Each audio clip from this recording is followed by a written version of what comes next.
My horse, good beast that he was, stood steady, ears pricked to listen, as were mine. When a man has enemies, he had best beware, and I, Barnabas Sackett, born of the fenland and but lately returned from the sea, had enemies I knew not of. The blackness of my plumed hat and cloak fed themselves into the blackness of the forest, leaving no shape for the eye to catch. There was only the shine of captured light from my naked blade as I waited, listening. Something or somebody was in the forest near me. What or who it might be I knew not, nor was I a believer in the devils and demons thought to haunt these forests.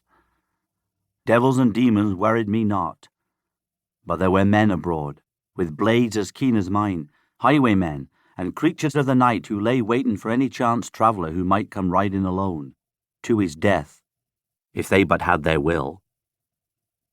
Yet the fens had trained me well, for we of the fens learned to be aware of all that was happening about us. Hunters and fishers we were, and some of us smugglers as well, although of these I was not one. Yet we moved upon our hidden ways in darkness or in light, knowing each small sound for what it was. Nor had wandering in the forests of Raleigh's land among the Red Indians allowed my senses to grow dull. Something lurked, but so did I.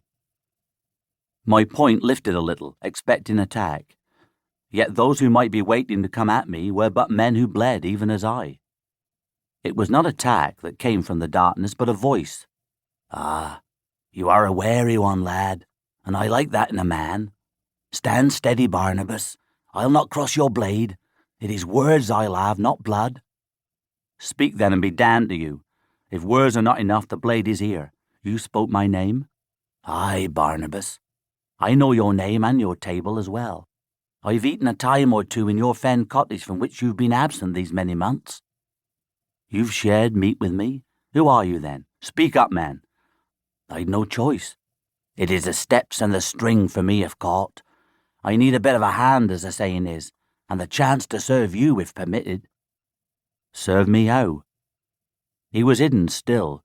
Used as were my eyes to darkness, yet now my ears caught some familiar note, some sound that started memory rising. Ah! It came to me suddenly. Black Tom Watkins. Aye, he came now from the shadows. Black Tom it is, and a tired and hungry man too. How did you know me then?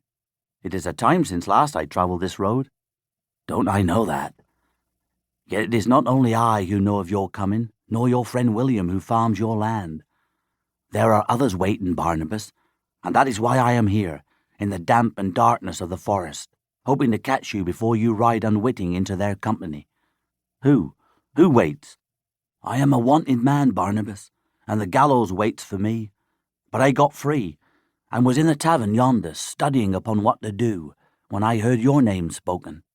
Oh, they kept their voices low, but when one has lived in the fens as you and I, well, I heard them. They wait to lay you by the heels and into Newgate prison. He came a step nearer. You've enemies, lad. I know naught of them nor their reasons, but guilty or not, they've a queen's warrant for you, and there's a bit in it for them if they take you. A queen's warrant? Well, it might be. There had been a warrant. Yet who would know of that and be out to take me? We were a far cry from London town, and it was an unlikely thing. They are at the cottage? I asked. Not them. There's a bit of a tavern only a few minutes down the road, and they do themselves well there while waiting.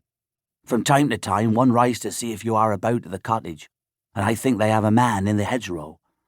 What manner of men are they? It was in my mind that my enemy, Captain Nick Bardell of the Jolly Jack, was out to take me, but he himself was a wanted man, and he'd have no thought of Newgate. A surly lot of rogues by their looks, and led by a tall, dark man with greasy hair to his shoulders and the movements of a swordsman. He seems the leader, but there's another who might be, a shorter, wider man, thicker too, and older somewhat if I am to judge. My horse was as restive as I. My cottage was less than an hour away, perhaps half that, but the night was dark and no landmarks to be made out. My situation was far from agreeable,